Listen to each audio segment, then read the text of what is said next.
7 دسمبر 1941 یہ اتحاد کا وہ آخری دن تھا جس کے بعد دنیا کا نقشہ ہمیشہ ہمیشہ کے لیے بدلنے جا رہا تھا۔ یو ایس نیوی کی بیس پر ایک آفت ٹوٹنے والی تھی جس کا اندازہ کسی کو بھی نہیں تھا۔ بیٹل شپ میں موجود ایک افریقن امریکن باورچی ڈورس ملر سورج نکلتے ہی نیوی آفیسرز کو ناشتہ سرو کرتا ہے اور اس کے بعد ان کی لانڈری کلیکشن کے کام پہ لگ جاتا ہے۔ صبح کے ٹھیک 7:57 پہ ڈورس کو ایک سائرن سنائی دیتا ہے۔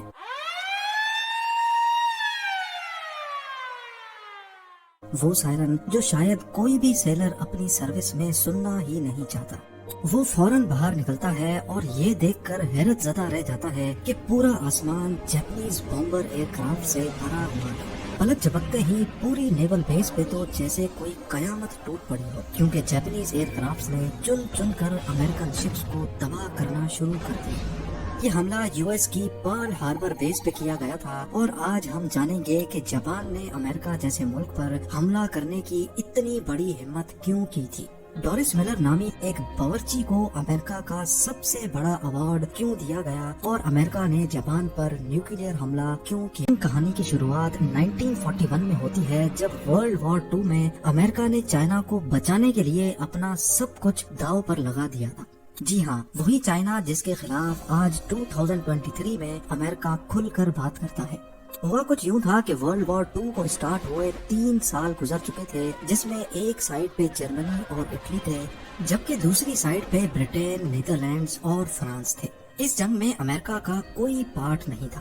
امریکہ پوری طرح سے نیوٹرل تھا، کیونکہ ورلڈ وار 1 میں ہوئے نقصانات کی وجہ سے امریکہ خود کو یورپ اور ایشیا میں ہونے والی جنگ سے بالکل الگ رکھنا چاہتا تھا۔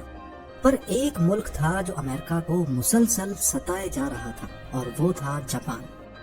جاپان کے پاس نیچرل ریسورسز کم ہونے کی وجہ سے وہ اپنے آس پڑوس کے ملکوں پر دھڑا دھڑ قبضہ جما رہا تھا، تاکہ وہ اپنی نیچرل ریسورسز کی ڈیمانڈز پوری کر سکے۔ کوریا، تائیوان اور چائنا کے بڑے علاقوں پر جاپان قبضہ کر چکا تھا۔ پیسیفک اوشن میں ہی جاپان کے قریب فلپینز، ملیشیا اور انڈونیشیا پر بھی اس کی نظر تھی، پر مسئلہ یہ تھا کہ ملیشیا برٹش کالونی تھی، انڈونیشیا نیدرلینڈز کی اور فلپین نیوٹرل رہنے والے امریکہ کی کالونی تھی۔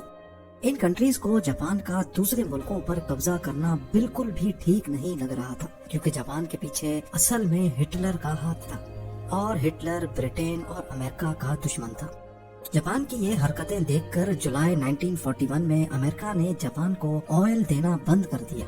جاپان کے پاس خود کا آئل نہیں تھا، بلکہ اس کی ڈیمانڈ کا 80% آئل وہ امریکہ سے ہی امپورٹ کرتا تھا۔ امریکہ نے اس کے سامنے یہ کنڈیشن رکھی کہ پہلے اس کو چائنا میں اپنا قبضہ چھوڑنا پڑے گا، پھر جا کر اس کو آئل دیا جائے گا۔ جاپان کے لیے یہ ایک بہت ہی مشکل فیصلہ تھا۔ ایک طرف اگر وہ چائنا سے اپنا قبضہ چھوڑ دیتا تو پوری دنیا سمجھتی کہ اس نے ہٹلر کی سپورٹ کے باوجود امریکہ کے سامنے اپنے گھٹنے ٹیک دیے ہیں۔ دوسری طرف آئل تھا جس کے بغیر جاپان کا ہولڈ ویسے ہی کمزور پڑ جانا تھا۔ جاپان نے فیصلہ کیا کہ وہ چائنا سے اپنے فوجی واپس نہیں بلوائے گا، بلکہ اندر ہی اندر اس نے پلان بنایا کہ وہ آئل کے لیے انڈونیشیا پر قبضہ کرے گا، لیکن یہ کام اتنا آسان نہیں تھا۔ جیسا کہ ہم پہلے بھی جان چکے ہیں کہ انڈونیشیا اس وقت نیدرلینڈز کی کالونی تھی، اور وہاں تک پہنچنے کے لیے ضروری تھا کہ پہلے فلپینز پر قبضہ کیا جائے، جو کہ امریکہ کی کالونی تھی۔ جاپان کو اچھی طرح معلوم تھا کہ اگر اس نے فلپینز پر حملہ کیا تو اس کی جوابی کارروائی پیسیفک اوشن میں ہی موجود امریکن نیول بیس پرل ہاربر سے کی جائے گی۔ لیکن کیونکہ جاپان کے پاس اب آئل ریزروز تیزی سے ختم ہوتے جا رہے تھے، اور ان کے پاس حملہ کرنے کے سوا اور کوئی آپشن نہیں بچا تھا، فلپینز پر نہیں بلکہ پرل ہاربر پر۔ جی ہاں، جاپانیز ملٹری لیڈر نے فیصلہ کیا کہ وہ امریکہ کی پرل ہاربر بیس پہ ایک سرپرائز اٹیک کر کے پوری بیس کو ہی اڑا ڈالیں گے، تاکہ اس کے بعد جاپان آسانی سے فلپینز پہ قبضہ کر سکے۔ جاپان اب چپکے سے پرل ہاربر پر اٹیک کرنے کی تیاری میں لگ چکا تھا۔ اس نے اپنی فلیٹ تیار کرنا شروع کر دی، جس میں 2 بیٹل شپس، 39 سب میرینز، 30 ڈسٹرائرز اور حیرت انگیز طور پہ 414 بومبر ایئر کرافٹ تھے۔ ان ایئر کرافٹس کو 6 ایئر کرافٹ کیریئرز کے ذریعے پرل ہاربر کی طرف روانہ کیا گیا۔ دوسری طرف اگر پرل ہاربر پر کھڑی امریکن فورس کا اندازہ لگایا جائے تو اس میں 8 battleships, 59 anti aircraft ships, 4 submarines اور 390 ایئر کرافٹ تھے۔ دیکھا جائے تو امریکہ کے پاس جاپان کا حملہ ناکام بنانے کے لیے کافی فورس موجود تھی، لیکن اس کے لیے ضروری تھا کہ ان کو پہلے سے اس حملے کی انفارمیشن مل جائے۔ پر جاپان یہ اٹیک ہر طرح سے سیکرٹ رکھنا چاہتا تھا، اسی لیے جاپانیز کمانڈر نے فیصلہ کیا کہ حملے سے پہلے وہ کسی قسم کی بھی وائرلیس کمیونیکیشن سے دور رہیں گے۔ جاپان سے نکلنے والی فورس قریب 8000 کلومیٹر کا فاصلہ طے کر کے اب پرل ہاربر سے صرف 370 کلومیٹر دور تھی، اور یہی وہ پوائنٹ تھا جہاں سے ایئر کرافٹس کو حملہ کرنے کے لیے ٹیک آف کروایا گیا۔ یہ ورلڈ وار 2 کا سب سے بڑا حملہ ہونے والا تھا، جس میں امریکہ ابھی تک شامل ہی نہیں تھا۔ 7 دسمبر 1941 کی صبح کو 7:57 پہ 350 جاپانیز ایئر کرافٹس نے پرل ہاربر پہ 2 الگ الگ گروپس میں دھاوا بول دیا۔ امریکنز جو اس حملے سے بالکل لا علم تھے، ان پر تو جیسے قیامت ہی ٹوٹ پڑی تھی۔ جاپانیز ایئر کرافٹس کے پہلے گروپ نے گولوں کی بارش کر دی تھی۔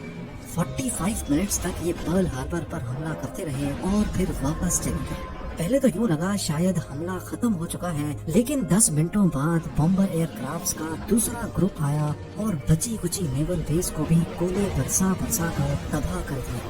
پورے 1 گھنٹے اور 15 منٹوں تک یہ حملہ جاری رہا، جس میں جاپان کا پلڑا ہر طرح سے بھارا ہے۔ امریکہ کی 20 ویسلز، 8 بیٹل شپس اور 300 سے بھی زیادہ پلینز کو کھڑے کھڑے تباہ کر دیا گیا تھا۔ زمین کو آگ اور آسمان کو کالے دھوئیں کے بادلوں نے چھپا دیا تھا۔ اسی دوران امریکہ کی ایک بیٹل شپ میں افریقن امریکن باورچی ڈورس ملر بھی تھا، جس کا ذکر ہم نے ویڈیو کی اسٹارٹنگ میں کیا تھا۔ لانڈری کلیکشن کے دوران ڈورس کو ایک سائرن سنائی دیا۔ یہ خوفناک سائرن سن کر جب تک وہ باہر آتا، ایک جاپانیز ٹورپیڈو میزائل ان کی شپ پر آ لگا، جس میں شپ کیپٹن سمیت بہت آفیسرز زخمی ہو گئے۔ ڈورس نے اکیلے زخمیوں کو سیف جگہ پہ شفٹ کیا اور پھر anti aircraft machine gun پہ جا کر خود جاپانیز ایئر کرافٹس پر پلٹ کر وار کیا۔ اس نے بغیر ٹریننگ کے ٹوٹل 6 جاپانیز طیارے مار گرائے تھے، جبکہ اس حملے میں جاپان نے ٹوٹل 29 ایئر کرافٹس کھوئے تھے۔ ڈورس ملر پہلا افریقن امریکن تھا جس کو بعد میں نیوی کراس دیا گیا۔ یہ ایوارڈ یو ایس نیوی کا سب سے بڑا، جبکہ یونائٹڈ اسٹیٹس میں میڈل آف آنر کے بعد دوسرا بڑا ایوارڈ ہے۔ 1 گھنٹے 15 منٹ حملہ آور ہونے کے بعد جاپانیز ایئر کرافٹس تو واپس چلے گئے، لیکن وہ اب امریکہ کو بھی ورلڈ وار 2 میں دھکیل چکے تھے۔ وہی امریکہ جو اس حملے سے پہلے ورلڈ وار 2 میں شامل ہی نہیں تھا۔ امریکہ نے پرل ہاربر پر حملے کے اگلے ہی دن جاپان کو سبق سکھانے کا فیصلہ کر دیا اور ان کے خلاف کھلی جنگ کا اعلان بھی کر دیا۔ اگلے 3 مہینوں تک امریکہ اپنی نیول بیس کو واپس ری اسٹور کرنے میں لگا رہا۔ خوش قسمتی سے کئی شپس شیلو واٹر میں ڈوبی تھیں جو ریپیئر کے قابل بھی تھی۔ 4 مہینوں کے بعد امریکہ نے جاپان پر ویسے ہی حملہ کیا جیسے انہوں نے پرل ہاربر پہ کیا تھا۔ جی ہاں، اپریل 1942 میں امریکہ نے جاپان کے کیپٹل ٹوکیو پر بموں کی برسات کر دی۔ یہ امریکہ کا ورلڈ وار 2 میں کیا جانے والا پہلا حملہ تو تھا، لیکن اس کے بعد امریکہ نے بس نہیں کی۔ اگلے 4 سالوں تک جاپان اور امریکہ کی شدید لڑائی چلتی رہی، جس میں اب امریکہ کا پلڑا بھاری تھا۔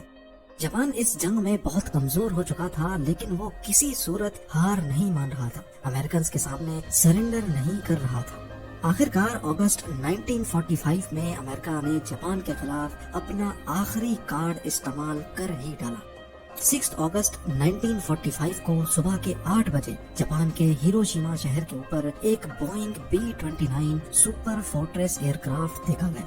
اس جہاز نے 4400 kg وزنی لٹل بوائے نامی بم ہیروشیما کے اوپر گرا ڈالا۔ ایگزیکٹلی 43 سیکنڈز کے بعد ایک زوردار دھماکہ ہوا اور سب کچھ وائٹ ہو گیا۔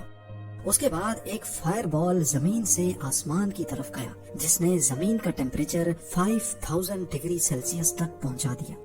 یہ ہسٹری کا پہلا نیوکلیئر اٹیک تھا، جس نے صرف ایک چٹکی میں ہی پورے ہیروشیما پر 80% سے بھی زیادہ بلڈنگز کو مٹی کا ڈھیر بنا دیا۔ جاپانیز ملٹری لیڈرز کے تو جیسے پیروں تلے زمین ہی کھسک گئی تھی۔ ابھی وہ کچھ اور سمجھتے کہ 3 دنوں کے بعد 9 اگست کو امریکہ نے جاپان کے شہر ناگاساکی پر بھی نیوکلیئر بم گرا دیا۔ یہ مارک 3 بم تھا جس کا کوڈ نیم فیٹ مین رکھا گیا تھا۔ 4670 kg وزنی اس بم نے گرتے ہی پورے شہر کو صفائے ہستی سے ہی مٹا ڈالا۔ یہ وہ 2 نیوکلیئر بامز تھے جو انسانوں پر استعمال ہونے والے پہلے اور آخری بامز تھے۔ ایک اندازے کے مطابق ہیروشیما اور ناگاساکی کے حملوں میں 2,60,000 کے قریب لوگ مارے گئے۔ اس حملے کے اگلے ہی ہفتے جاپان نے امریکہ کے سامنے سرنڈر کر لیا اور اس کے ساتھ ہی ورلڈ وار 2 بھی اپنے انجام کو پہنچی۔